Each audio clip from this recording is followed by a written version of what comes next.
உலகக்கோப்பை தொடரில் நடப்பு சாம்பியன் அந்தஸ்தை தக்க வைத்துக் கொள்வது இந்தியாவுக்கு மிகப்பெரிய சவாலாக இருக்கும் என்று கணிக்கப்பட்டுள்ளது.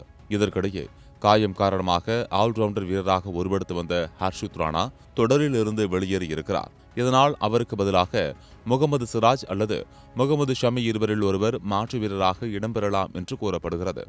இந்த நிலையில் பிளேயிங் 11-இல் குல்தீப் யாதவ், வருண் சக்கரவர்த்தி இருவரும் தனக்கு மிகப்பெரிய தலைவலியாக மாறியிருக்கின்றனர் என இந்திய கேப்டன் சூரியகுமார் யாதவ் தெரிவித்திருக்கிறார். இதுகுறித்து அவர் அண்மையில் அளித்த பேட்டியில், சிறந்த பந்து வீச்சாளர்களை பெற்றிருப்பது கூடுதல் நன்மை.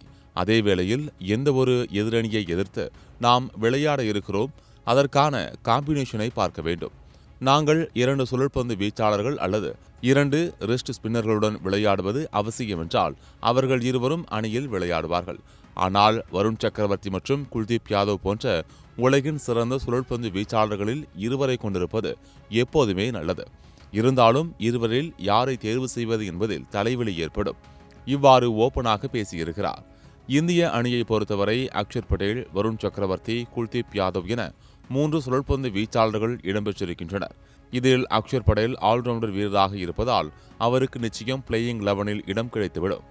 இதனால் குல்தீப் யாதவ், வருண் சக்கரவர்த்தி இருவரில் ஒருவரைத்தான் பிளேயிங் 11-இல் சேர்க்க முடியும். இதை சுட்டிக்காட்டித்தான் சூரியகுமார் யாதவ் பேசியிருக்கிறார் என்பது குறிப்பிடத்தக்கது.